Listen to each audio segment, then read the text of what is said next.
बिस्मिल्लाहिर्रहमानिर्रहीम। अस्सलाम वालेकुम नाज़रीन, आप यूट्यूब चैनल देख रहे हैं। मैं इमरान खान हूँ। सबसे पहले मैं आपको साबिक़ वज़ीर-ए-आज़म इमरान खान साहब का जो ताज़ा बयान है वो बताता हूँ। उन्होंने मुलाकात की है अपने साथियों से भी और इसके अलावा उनकी सहाफ़ियों से भी बातचीत हुई है। इमरान खान साहब ने क्या कहा, नई स्ट्रेटजी क्या है, लेकिन इससे पहले रोज़ाना बेचारे नून लीग वाले हमारे जो दोस्त हैं वो रात को ख्वाब देख कर सोते हैं कि सुबह वो उठेंगे तो शहबाज शरीफ साहब एब्सोल्युटली नॉट कह चुके होंगे, लेकिन जब भी वो उठते हैं तो उन्हें मायूसी होती है क्योंकि शहबाज शरीफ साहब अमेरिका को एब्सोल्युटली नॉट कहने की बजाय अपनी पार्टी को और अपने लोगों को ही मायूस कर चुके हैं और वो एब्सोल्युटली नॉट यहाँ कह रहे हैं, वहाँ नहीं कह रहे, क्योंकि इतनी जुर्रत ही वो इकट्ठी नहीं कर पा रहे। और बजाय इसके कि अमेरिका के साथ प्रोफेशनली डील किया जाए या इन मामलात को प्रोफेशनली देखा जाए, ताल्लुकात को मजीद ख़राब किया जा रहा है और दुनिया के साथ अपने ताल्लुकात को कहाँ पहुँचाया गया, उसके नुकसानात क्या होंगे वो बाद में बात करते हैं। लेकिन पहले साबिक़ वज़ीर-ए-आज़म इमरान खान साहब ने अडयाला जेल में वकला और सहाफ़ियों से गुफ्तगू की है। उन्होंने कहा कि इंशाअल्लाह 2025 हकीकी आज़ादी का साल है। 2024 पाकिस्तान के लिए एक मुश्किल साल था। ज़ाहिर है आज़ादी मुश्किल से ही मिलती है। मुझे पैगाम मिला है कि हमसे डील करें, हम आपकी पार्टी को सियासी स्पेस देंगे। अब ये किसने कहा कि डील करें? कौन देगा सियासी स्पेस? जिन्होंने छीनी है वही देंगे ना। उन्होंने इमरान खान साहब को पैगाम दिया कि आपकी पार्टी को बाकी पार्टियों की तरह स्पेस मिल जाएगी तो आप हमारे साथ डील करें, लेकिन आपको हाउस अरेस्ट करके बनी गाला में मुंतकिल कर देंगे। अब ये इमरान खान साहब के पास, मैं पहले भी आपको खबरों में बता चुका हूं और बहुत सारे लोग भी ये खबर दे चुके हैं कि बारहा इमरान खान साहब को ये ऑफर दी गई है कि जनाब आप हाउस अरेस्ट होने का फैसला करें और इसके ऊपर जो है पेशरफ्त हो सकती है। कभी कहा जाता है जी कि नथिया गली, कभी कहा जाता है जी खैबर पख्तूनख्वा, कभी कहा जाता है जी बनी गाला, लेकिन इमरान खान साहब ने इसको मुस्तरद किया है और वैसे भी उनको इसे मुस्तरद ही करना चाहिए। इमरान खान ने कहा कि मैंने जवाब दिया है कि पहले बाकी तमाम सियासी कैदियों को रिहा करो, मैं जेल में रह लूंगा, लेकिन कोई डील कबूल नहीं करूंगा। हाउस अरेस्ट या खैबर पख्तूनख्वा की किसी जेल में नहीं जाऊंगा। अब ये बात आप जहन में रखें कि निज़ाम के लिए सबसे बड़ा प्रॉब्लम यह है कि निज़ाम अपनी इज्जत कैसे बचाए। निज़ाम जो कल तक बड़ा एग्रेसिव था, बड़ा जारहाना था, पूरा का पूरा जो एस्टेब्लिशमेंट और हुकूमत का स्ट्रक्चर है, उन्होंने इमरान खान पे पीटीआई पे हमला किया हुआ था। अब मार मार के उन्होंने सारी कोशिशें करके देख ली हैं। बिलाखिर उनकी हालत यह है कि अब वो इमरान खान को छोड़ना चाहते हैं और समझ नहीं आ रही कि कैसे छोड़ें। देखिए, इमरान खान अगर हाउस अरेस्ट हो जाते हैं या खैबर पख्तूनख्वा की किसी जेल में चले जाते हैं या कोई फेवर ले लेते हैं इस निज़ाम से, तो वो बात नहीं बनेगी। अब अगर इमरान खान साहब को रिहा किया जाता है जेल से तो इमाम खुमैनी टाइप का इमरान खान साहब का पाकिस्तान में इस्तकबाल होगा। इस खित्ते में लोग सारे इस्तकबाल भूल जाएंगे। अब इतना बड़ा इस्तकबाल अगर इमरान खान का होगा तो वो पाकिस्तान का क्या खित्ते का सबसे बड़ा प्लेयर बन जाएगा। और फिर सबको पता है कि फिर इलेक्शन जीतने के बाद इमरान खान साहब इक्तदार में भी आ जाएंगे और बहुत सारी चीजें बहुत सारे लोगों को फेस भी करनी पड़ेंगी। अब सिस्टम इस वक्त क्या सोच रहा है कि इमरान खान साहब को छोड़ना तो पड़ेगा, मैक्सिमम 1-2 महीने अंदर रखा जा सकता है, इससे ज्यादा अब नहीं रखा जा सकता। अगर आप केसेस के मामले में देखें तो मैं पहले दिन से कह रहा हूं कि अगर इमरान खान साहब को इंसाफ के नुक्ता नजर से छोड़ना है तो वो तो उनको अगस्त में छूट जाना चाहिए था, जब केसेस खत्म हो गए थे। सितंबर में छूट जाते और सबका यह अंदाजा था कि अगर इंसाफ और कानून पे चलेंगे तो छूट जाएंगे, लेकिन साल खत्म होने को आया, इमरान खान साहब नहीं छूटे, तो इंसाफ तो होना नहीं है। अब मामला आ गया इस बात पे कि दबाव कितना पड़ता है, तो दबाव इस हुकूमत के ऊपर बहुत ज्यादा पड़ गया है। फरवरी से ऑनवर्ड एक बहुत बड़ा दबाव मजीद आएगा, वो मैं आपको आगे चल के और वीलॉग में बताऊंगा। अब मामला यह है कि निजाम इमरान खान को छोड़ना चाहता है, लेकिन ऐसे कि इमरान खान साहब का असर कम हो। मुमकिन है कि जैसे ही इमरान खान साहब की अचानक बेल हो, एक ही दिन में रोबकारें और सारी चीजें हो जाएं और फौरी तौर पर अडयाला जेल में हेलीकॉप्टर पहुंचाया जाए कि खान साहब बैठे, आपको फौरन घर पहुंचाना है, तो क्या इमरान खान साहब ये बात मान लेंगे? तो इमरान खान साहब के सामने बहुत सारी ऑप्शन रखी जा रही हैं, उनके साथियों को भी एंगेज किया जा रहा है। पूरा सिस्टम ये सोच रहा है कि एक आदमी का कद हमने इतना बड़ा कर दिया है कि हम सारे इसके सामने बोने बन गए छोटे छोटे, चाहे वो इदारों में बैठी हुई शख्सियात हैं, चाहे वो हुकूमतों में बैठी हुई शख्सियात हैं, चाहे वो पाकिस्तान के अंदर या बाहर बैठी हुई शख्सियात हैं, वो सब इमरान खान के सामने अपने आप को अब बोना समझते हैं। इतना बड़ा कद अल्लाह ताला ने इमरान खान को दे दिया और इमरान खान ने इस्तकामत के साथ अल्लाह ताला से यह तोहफा हासिल किया है। अब आगे इमरान खान साहब कह रहे हैं कि अपनी कौम से कहता हूं कि आपने घबराना नहीं है, आपका कप्तान डटा हुआ है। मैं अपने समंदर पार पाकिस्तानियों से कहूंगा कि तरसीलात ज़र के बाइकआउट की मुहिम में शामिल हों। अभी हमारे मुतालबात के हवाले से कमेटी ही खेला जा रहा है। ताहम अगर मुज़ाकरात से मुस्बत नताइज आए तो तरसीलात ज़र के बाइकआउट की मुहिम रोक दी जाएगी। ये हकीकी आज़ादी और जमहूरियत की बहाली के लिए एक एहतजाज है। अगर कानून की हुक्मरानी होती तो मुल्क में सरमायाकारी आती और मईशत संभल जाती, मगर इस पर कोई तवज्जो नहीं दी गई। सरमायादार अपना सरमाया निकाल रहे हैं और कारखाने बंद हो रहे हैं। मिलिट्री कोर्ट में 9 मई से मुताल्लिक अपनी मर्जी के ट्रायल किए गए। ओपन कोर्ट में ट्रायल चलाए जाते तो 9 मई की वीडियो फुटेज देनी पड़ती। 18 मार्च 2023 को मेरे ऊपर जुडिशल कम्प्लेक्स इस्लामाबाद में हमले की वीडियो का रिकॉर्ड दानिस्ता तौर पर गायब कर दिया गया। शफाफ ट्रायल शहरियों का बुनियादी हक है। फौजी अदालतों में मुकदमात चलाने से शहरियों के बुनियादी हकूक सलब हुए और बैनुल अक़वामी सतह पर पाकिस्तान की शदीद सुबकी हुई है।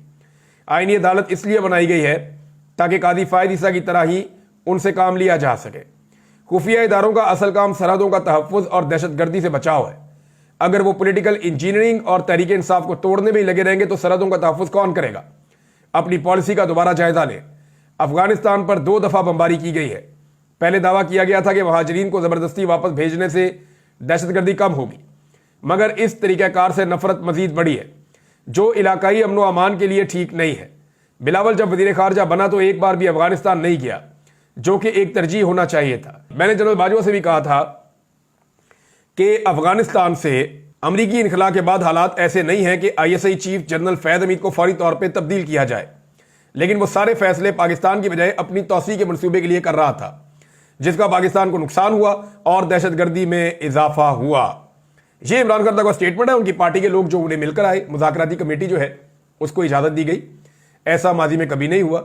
अब जो कमेटी है वो पूरी की पूरी गई, जाकर उन्होंने इमरान खान साहब से मुलाकात की। इसका मतलब है निज़ाम को इस बात की समझ आ गई है कि इमरान खान को मजीद अब अंदर रखना उनके बस में नहीं है।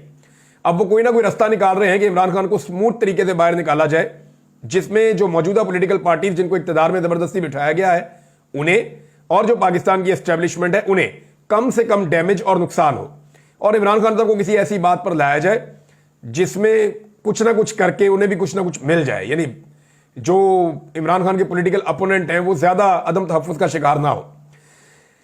इन लोगों ने बाहर आके जो 2 बड़ी अहम बातें बताई, उनमें एक तो यह है कि इमरान खान ने अपने ऊपर होने वाले कातलाना हमले और जो उनके साथ रवा रखे जाने वाला बदतरीन सलूक है उसके लिए इमरान खान ने आम माफी का ऐलान किया है, लेकिन for the sake of Pakistan. अगर पाकिस्तान के लिए कोई आगे बढ़ता है तो इमरान खान के साथ जो जाती तौर पे हुआ उसे इमरान खान माफ कर देंगे। वैसे बहुत बड़ा दिल है इमरान खान का, इद्दत जैसा घटिया केस बनाया है, बहुत बड़ा दिल है इमरान खान का। उन्हें गद्दार डिक्लेयर किया गया, उनके ऊपर कातलाना हमले 1 दफ़ा नहीं 2 मरतबा नहीं 3 मरतबा हुए।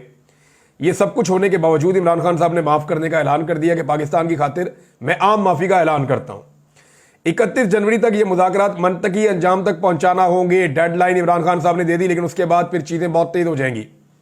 तो 31 तारीख की जो डेडलाइन है वो भी इमरान खान साहब की तरफ आना, उनकी जानिब से सामने आ जाना, ये एक बड़ी अहम डेवलपमेंट है। अच्छा जी, एक डेवलपमेंट और है, ये बहुत इंपॉर्टेंट है, और ये डेवलपमेंट है जो फौजी अदालतें हैं उन्होंने पहले 20 सज़ाएँ फिर 25 सज़ाएँ यानी 55 सज़ाएँ पहले दी थी और अब 60 सज़ाएँ मजीद दे दी हैं। और ये मुझे ऐसा लगता है कि बड़ी उजलत में बहुत जल्दी जल्दी हुआ है। ये जो सज़ाएँ सुनाई गई हैं इनकी तफसील ये है कि इमरान खान साहब के जो भांजे हैं हसन नियाज़ी साहब, और उनको सज़ा सुनाई गई है 10 साल की, और उनके अलावा किसी को 5 साल, किसी को 7 साल, किसी को 6 साल, किसी को 2 साल, इस तरह ये सबको सज़ाएँ सुना दी गई। 60 मजीद कैदी जो फौजी हिरासत में थे उन्हें ये सज़ाएँ सुना दी गई हैं। अब मामला ये है कि फौजी अदालतों की सज़ाएँ पूरी दुनिया के अंदर नहीं मानी जाती, यानी कोई इदारा कैसे सिविलियंस को सज़ा दे सकता है। पाकिस्तान का जो सबसे मजबूत और सुप्रीम इदारा है वो पार्लियामेंट है। पार्लियामेंट के पास ये इख्तियार नहीं है कि वो किसी को सज़ा सुना सके, तो फिर एक इदारा फौज कैसे सज़ा सुना सकता है? यानी इस तरह तो अगर पुलिस के साथ कोई बंदा ज्यादती करे या पुलिस का कोई मामला है तो पुलिस भी अपनी निजी अदालत बना दे और ये कहे कि जनाब हम यहां पे सजा देंगे। यानी वो भी एक इदारा है ना, पुलिस भी एक इदारा है, फौज एक इदारा है, और बहुत सारे इदारे हैं पाकिस्तान में काम कर रहे हैं। तो इस तरह हर इदारे की अपनी अलग अदालत होनी चाहिए जिसके अंदर वो फैसले करे। देखिए, इंटरनल कोड ऑफ कंडक्ट के हवाले से पूरा एक सिस्टम होता है, हर इदारे के अपने रूल्स होते हैं जिनके मुताबिक उनके अंदर फैसले किए जाते हैं, और वो ट्रिब्यूनल्स बनते हैं, बाद औक़ात अदालतें बनती हैं, हर एक का अलग अलग नाम होता है। लेकिन ये नहीं हो सकता कि फौजी अदालतें सिविलियंस को सजाएं दें, और ये जो लोग इसकी आज हमायत कर रहे हैं ये लोग कल सर पकड़ के रोएंगे और ये परेशान हो जाएंगे कि हमने किस चीज़ की माजी में हमायत की थी। ये हमायत इनको बिल्कुल नहीं करनी चाहिए। यानी कोई भी इदारा किसी चीज़ की लपेट में आए तो क्या वो अपनी मतवाजी अदालत कायम कर देगा? अब ये मामला जाएगा नॉर्मल कोर्ट्स के अंदर, तो वहां ये मामला उठ जाएगा।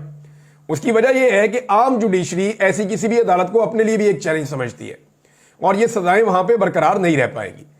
और एक जो शुनीद है, क्योंकि सिद्दीक जान साहब ने यह खबर दी और उससे पहले मैं इस खदशे का इजहार कर चुका हूं, या मैं ये बात पहले बता चुका हूं कि हुकूमत के अंदर ये सोच है, क्योंकि जितना आलमी प्रेशर आ रहा है यूरोपीय यूनियन का, अमेरिका का, बरतानिया का, अक़वाम मुत्तहिदा का, और जितना मगरिब से प्रेशर आ रहा है इन फौजी अदालतों के फैसलों को लेकर, आपकी दो चीज़ें खतरे में है ना। एक आपकी जो तीन चीज़ें एक्चुअली खतरे में है, IMF की डील आपकी खतरे में है अगर आप ये करते रहेंगे। दूसरा, आपके ऊपर दिफाई नुक्ता नज़र से पाबंदियां लग सकती हैं। और तीसरा, GSP+ स्टेटस जो है वो भी आपका खतरे में हो सकता है। और इसके इशारे बैरून मुल्क से आ रहे हैं।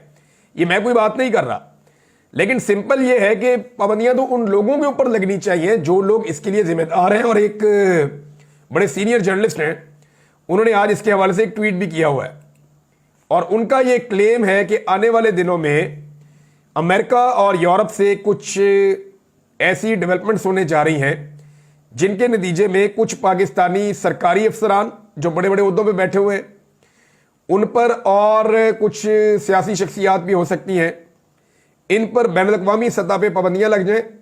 इनके ऊपर ट्रैवल बैन लग सकता है, इनके असासों के हवाले से पाबंदियां लग सकती हैं और इनको वीज़े भी नहीं मिलेंगे। इस किस्म की चीज़ें जो हैं वो उस एक ट्वीट के अंदर मौजूद थी। जर्नलिस्ट हैं अब ये बात कर रहे हैं। लेट्स सी होता क्या है आने वाले दिनों में, क्योंकि ओवरसीज पाकिस्तानी इसकी डिमांड बड़े लंबे अरसे से कर रहे हैं। कनाडा में भी, अमेरिका में भी, यूरोप में भी, बरतानिया में भी, ऑस्ट्रेलिया में भी, वो हर तरफ ये बार बार कहते हैं कि जनाब पाबंदियां लगाएं इन बंदों के ऊपर, पाकिस्तान के ऊपर पाबंदियां ना लगाएं बल्कि इन बंदों के ऊपर पाबंदियां लगाएं। बहरहाल अब ये जनाब मजीद 60 लोगों को सजा दी गई और बड़ी उजलत में दी गई है। जो प्रेस कॉन्फ्रेंस थी उसके हवाले से जिन सहाफियों ने वहां सुना वो ये कह रहे हैं, और अगर आप वो सुने उसको रिकॉर्डिंग उसकी निकाल के, तो वहां पे अग्रेशन नहीं थी अब प्रेस कॉन्फ्रेंस में ISPR की, बल्कि वहां पे एक सवाल पूछा गया और बड़ा बड़ा जबरदस्त सवाल था। और ये सवाल पूछा जाना चाहिए था कि जो लोग पार्टी छोड़ गए 9 मई के बाद, उनके ऊपर 9 मई का कोई जुर्म ही साबित नहीं हुआ, और जिन्होंने पार्टी नहीं छोड़ी वो मुजरिम साबित हो गए। तो इस पर DG ISPR ने कहा कि वो पार्टी छोड़े या ना छोड़े ये उसका जाती फेल है, इसका 9 मई की तहकीकात पर कोई फर्क नहीं पड़ेगा, ये DG ISPR ने कहा। लेकिन हमने ये देखा कि बहुत सारे ऐसे नाम थे जिनमें एक नाम मुराद रास का था, अंदलीब अब्बास का था, और बहुत सारे ऐसे नाम थे। ये वो लोग थे जिन्होंने 9 मई के बाद फौरी तौर पे पार्टी को छोड़ दिया था, जैसा कि फारूक हबीब है जिनको गिरफ्तार किया गया था और 9 मई के अंदर उनको मरकजी मुलजिम समझा गया था। ऐसे और बहुत सारे लोग हैं जिन लोगों ने भी पार्टी से अपनी वाबस्तगी तोड़ दी। उन लोगों के ऊपर 9 मई का कोई मुकदमा नहीं रहा। वो लोग ऐसा लगता है कि हर चीज में से निकल गए। वो पूरी दुनिया में ट्रैवल भी करते हैं, वो आज़ादी से पाकिस्तान में घूमते भी हैं, उन्हें इलेक्शन लड़ने की भी आज़ादी थी, वो जेलों के अंदर भी नहीं रहे, उन्हें फौजी अदालतों से सजाएं भी नहीं दिलवाई गई। तो ये बात आप क्लियरली जरा समझ लें इसको, कि यहां मुझे ऐसा लगता है कि ये फैक्ट DG ISPR ने गलत बताया। उन्हें यह बताना चाहिए था कि वाकई ऐसे बहुत सारे लोग हैं जिन्होंने 9 मई के बाद पाकिस्तान तहरीक इंसाफ को छोड़ा और फिर वो 9 मई के मुजरिम या मुलजिम नहीं रहे, क्योंकि तहरीक इंसाफ को जिम्मेदार समझते हैं। वो 9 मई के लिए तो तहरीक इंसाफ छोड़ने पे ये जुर्म खत्म हो जाता है। हमने तो ये पैटर्न देखा है पाकिस्तान में और क्लियरली यही पैटर्न था। नाज़रीन, दफ्तर खारजा पाकिस्तान का जो है उसने थोड़ी सी अक्लमंदी का सबूत दिया है, और जो हरकतें ख्वाजा आसिफ साहब ने की हैं उसके बाद सूरत-ए-हाल किसी और तरफ जा रही है। मैं पहले आपको बता देता हूं कि ख्वाजा आसिफ साहब ने एक नई कहानी सुना दी कि जनाब कोई प्रोजेक्ट है गोल्ड स्मिथ का और उसके अंदर कोई बंदे भर्ती हो रहे हैं और पाकिस्तान को नुकसान पहुंचाना है, एटमी ताकत को सरनगू करवाना है। ये इमरान खान साहब को जेल से निकालने के स्टेटमेंट के ऊपर पाकिस्तान में जुल्म और फस्तायत के खिलाफ जो भी दुनिया में कहीं से आवाज उठाती है वो इसको इस खाते में ख्वाजा आसिफ जोड़ रहे हैं। इसके ऊपर रिचर्ड ग्रेनल ने एक स्टेटमेंट दिया है और ये बड़ा संजीदा स्टेटमेंट है। उन्होंने कहा था Pakistani embassy in Washington DC and ambassador Rizwan Sheikh have some explanation to do. इन्हें पाकिस्तानी एम्बेसी को और सफीर को किसी चीज की सफाई देनी पड़ेगी जल्द। दैट थ्रेट्स के जान से मारने की धमकियां and the crazy talk about operation Goldsmith from the minister of defence is reckless. कि जनाब मौत की धमकियां भी दी जा रही हैं, कत्ल की, और साथ में कोई ऑपरेशन गोल्डस्मिथ जो है वो मुतारफ करवा दिया गया है। और ये रैकलेस किस्म के इल्जामात हैं जो पाकिस्तान के वजीर दिफा की जानिब से लगाए जा रहे हैं। There should be a review of what the United State tax payer provides Pakistan in aid. अच्छा, अब वो ये कह रहे हैं कि पाकिस्तान को एड देता है यूनाइटेड स्टेट्स, बड़ी इमदाद फराहम करता है, तो इसको फिर रिव्यू भी करना पड़ जाएगा। इसके ऊपर एल मॉर्गन जो एक एनालिस्ट हैं अमेरिकन, और ये वो खातून है जिन्होंने पहले बता दिया था 25 तारीख को कि इस्लामाबाद में एक कत्लेआम होने वाला है। इन्होंने वार्न किया था कि इस्लामाबाद में एक खौफनाक कत्लेआम का मंसूबा बना लिया गया है, और इन्होंने उसका इल्जाम मिलिट्री एस्टेब्लिशमेंट पे लगाया था। लेकिन 26 तारीख को फिर वो वाकया सानिया आपने इस्लामाबाद में होता हुआ देखा भी। वो कहती है जी United States is the largest contributor to IMF funds.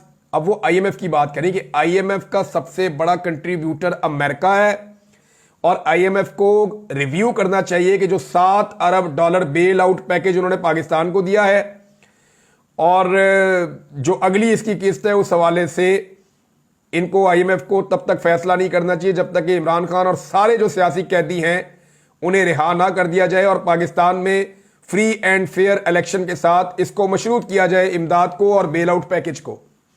जनाब आपका IMF का प्रोग्राम भी खतरे में है, आपका GSP+ का जो स्टेटस है वो भी खतरे में है, और इसकी वजह फौजी अदालतों के फैसले और पाकिस्तान के जो वज़रा हैं उनके नामुनासिब बयानात हैं, गैर जिम्मेदाराना बयानात हैं, और लगातार वो इससे बाज नहीं आ रहे, वो यही हरकतें करते चले जा रहे हैं।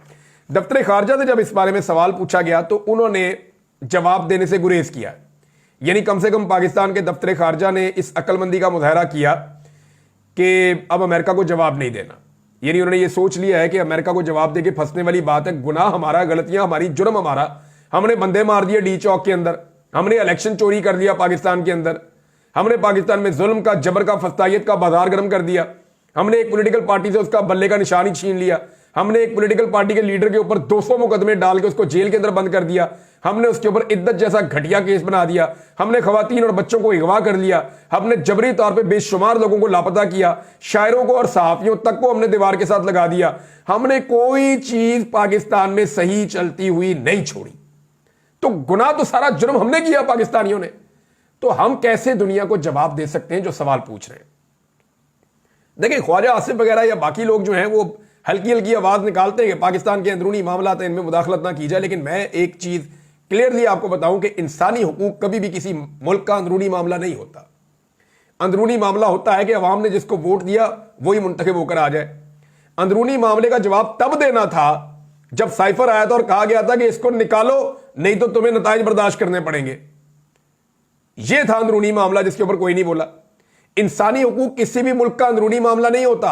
अमेरिका के अंदर किसी के साथ जुल्म होगा हम आवाज उठाएंगे। अमेरिका की वजह से दुनिया में जितना खून खराबा हुआ उसके ऊपर हमने आवाज उठाई है। अब अमेरिका तो नहीं कह सकता हमारा अंदरूनी मामला है, आप इसके ऊपर बात ना करें। जो अमेरिका में जॉर्ज फ्लॉयड के साथ हुआ या जो सियाफा अमरीकियों के साथ एक दौर में मामला रहा उसके ऊपर मैंने भी वीडियोस बनाई है।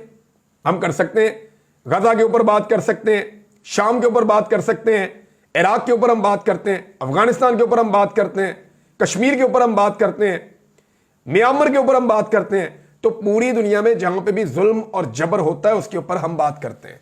तो वो उस मुल्क का अंदरूनी मामला नहीं होता। इंसानी हकूक का मामला इंसानी मामला है और इसके ऊपर अक़वाम मुत्तहिदा के चार्टर के अंदर बाकायदा तहरीरी तौर पर लिखा हुआ है और सब इसके अंदर मुदाखलत कर सकते हैं और इसके ऊपर अपना बयान दे सकते हैं। अब नाज़रीन रास्ता क्या है? रास्ता यह है कि कुछ भी करके आलमी सतह पे मामला संभालना है ना, और दूसरा इदारे के अंदर एक बयानिया भी बन जाएगा। पाकिस्तान के अंदर देखें जी हमारे जो मुजरिम उनको सजाएं नहीं हुई, लेकिन बयानिया पाकिस्तान में वही बनना है जो इमरान खान ने बनाना है। इस वक्त चीज़ें उनके कंट्रोल में, आप जो मर्जी कर लें। लेकिन अब एक ऑप्शन है, इस पर गौर किया जा रहा है। सिद्दीक जान ने भी कहा था, मैंने थोड़े दिन पहले आपको बताया भी था कि हुकूमत गौर कर रही है कि जो आईनी बेंच है उसके जरिए से फौजी अदालतों वाला मामला ही खत्म कर दिया जाए, ताकि ना रहेगा बांस और ना बजेगी बांसुरी। कुछ टाउट टाइप के लोग ये कह रहे थे कि उम्र कैद हो जाएगी, फांसियां हो जाएगी, लेकिन ऐसा कुछ नहीं हुआ। 105 बंदे थे, 105 को ही सजा सुना दी गई है। यानी ऐसी 100% फौजी अदालतों ने सजाएं सुनाई है, एक बंदा जो है वो बेगुनाह नहीं निकला। अब आप अंदाजा करें, तो दुनिया ऐसे फैसलों को इंसाफ तो नहीं मानती ना।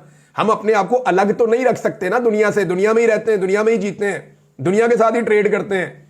तो दुनिया हमें किस तरह के मुल्क के तौर पे जानेगी कि यहां पे आज भी फौजी अदालतों के अंदर सिविलियंस को ट्रायल देके 105 में 105 बंदे ही फारिग कर दिए, सबको सजा दे दी गई है। तो पाकिस्तान एक बनाना रिपब्लिक का तासुर जाता है पूरी दुनिया में, जो नहीं जाना चाहिए। अब तक इतनी, अपना ख्याल रखिएगा, अपने इस चैनल का भी। अल्लाह हाफिज।